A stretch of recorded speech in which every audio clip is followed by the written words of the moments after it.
Good day sa inyo mga kalakay at welcome again sa panibagong video natin sa ating pagluluto at sa ating pagmumukbang. So, bali ang lutuhin natin mga kalakay is we're going to cook a chicken tinola or chicken nilaga. Pwede rin. So, ayun, comment nyo na lang mga kalakay kung anong klaseng luto ito. So, bali ang lutuhin natin is chicken of course. At baling sa sahog natin dito is ito na, ipapakita ko na sa inyo mga kalakay. Let's go! So yun guys, we have right here the Baguio beans or the green beans. We have here pechay. We have here the mais.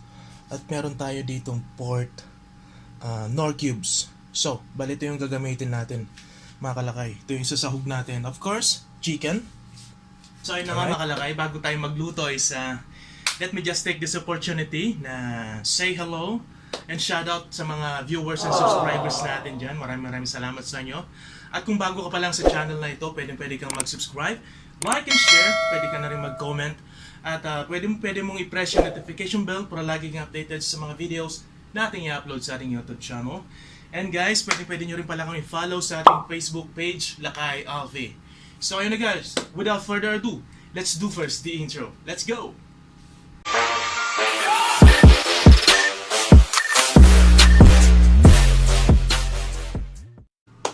So ayun na nga mga kalakay, titirahin na natin, baka tirahin pa ng iba. Let's go! Gisahin na natin. So ayun na nga mga kalakay, habang ginigisa natin itong ingredients natin, meron tayo dito sibuyas, bawang, and of course, yung ginger na pampaganda ng boses natin. Baby! Alright. Wow! Let's go! So ayun ang mga kalakay, para hindi kayo maboring, habang nagigisa tayo, music na tayo. Alright.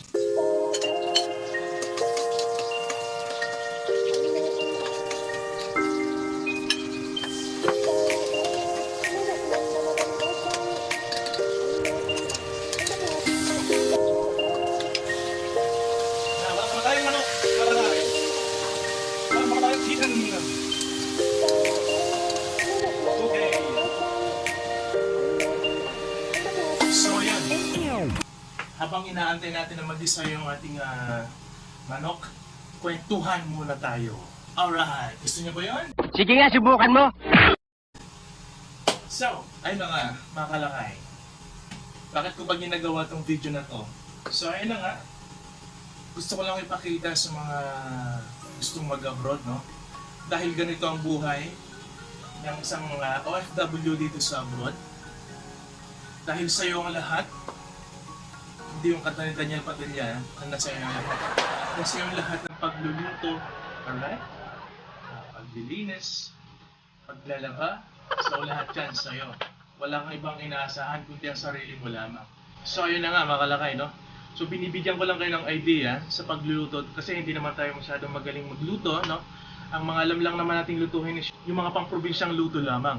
Kasi laking probinsya tayo. Alright, Ilocano, umay kayo dito, itamangan tayo.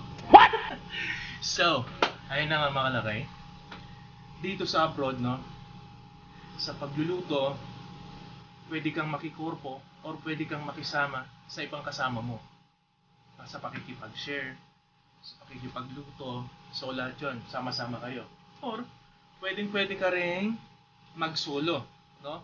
So, sarili mo lang. Magluto ka man o hindi, okay lang, di ba? Kasi sarili mo naman yan eh. Walang ibang magluluto sa'yo, kundi sarili mo lang ang magluluto. Mukhang magulo. So basta yun. Wait lang ha.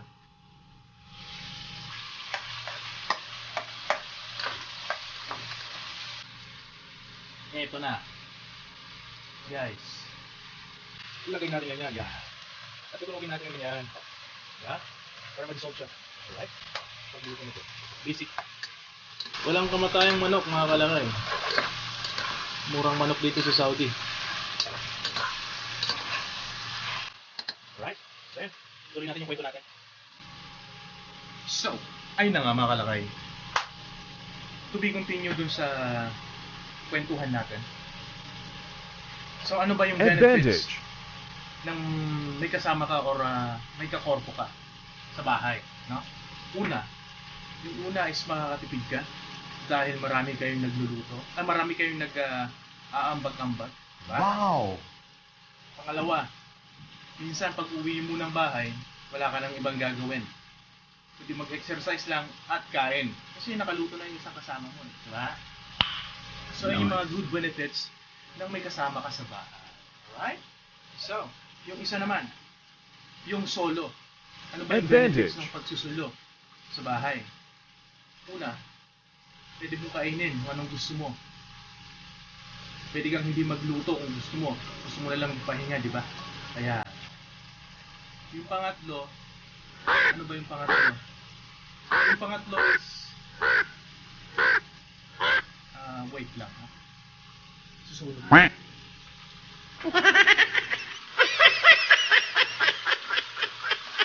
Yeah.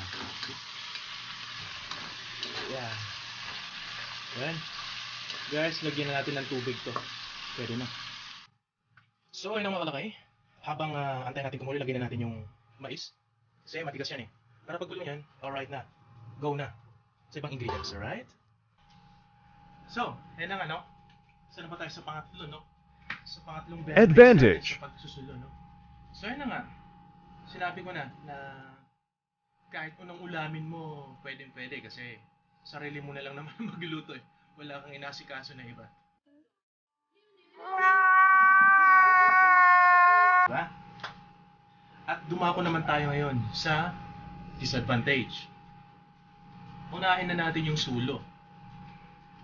Una, pag nagsulo ka, ang disadvantage niyan is siyempre mapapagastos ka eh. Diba? Ikaw lang yung gumagastos. Right? Yung pangalawa, siyempre, ikaw lang naman nagluluto sa sarili mo eh. Kaya minsan pag gutom na gutom ka at walang pagkain, wala kang magagawa, kundi magluto ka talaga. Di ba? Yun lang naman eh. Kung ano lang naman, kung may naluto na dyan, pwede ka na magluting dyan. Alam niyo ba yung siyo na yun? Luting ka muna dyan sa lamesa. So ayan. Mga pa naman tayo ngayon sa disadvantage ng may kakorpo or may kasama sa bahay. Unang disadvantage is siyempre pag ikaw ang nakatoka at tinatamad ka magluto, wala kang magagawa kundi magluto ka talaga, di ba? Ayan na. Yung pangalawa, eto na, ang disadvantage. Kung ikaw lang naman nagluluto sa mga kasama mo, diba? Mahirap yun, diba? Disadvantage din yun. Ayan. So, ayun na. I-discuss natin or itatagal na natin next time at magtanong-tanong muna ako sa ibang kasamaan natin kung anong disadvantage para sa kanila. Kayo mga kalakay, kung FW ka, sa tingin mo anong disadvantage and advantage ng may kasama or mag-isa sa bahay, no? Comment nyo lang kung anong insight nyo doon, mga kalakay. So, I appreciate sa mga comments nyo kung magko-comments man kayo. Dahil pag-usapan natin, itakal natin, basahin natin yung mga comments nyo. Kaya mamaya-maya, pagkulo nito mga kalakay, ilagay natin yung mga ibang ingredients natin para kumain na tayo. Alright, mukbang challenge.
Yan.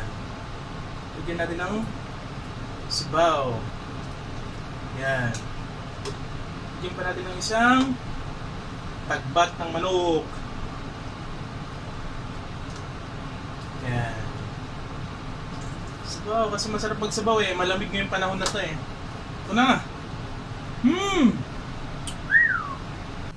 So guys, what are you waiting for? Come! Mangantayon! Grabe, nagimas. So, kain muna ako mga kalakay. So, ayun, maraming salamat pala sa inyong panunood. At sa mga tumapos ng video na ito, maraming salamat sa iyo. At lagi kang mag-iingat. At sana lagi kang gabayan ng ating Panginoon. So, ayun, shoutout pala kay paring Tiknoy na nagsuggest sa atin nung luto na ito. Shoutout sa iyo, Brad. Shoutout ka ulit. So, ayun, maraming salamat sa iyo. At lagi kong sinasabi, lagi kayong mag-iingat. Laging magdadasal. Yeah, it's me saying, Lakay Alfie, I love you guys, and goodbye.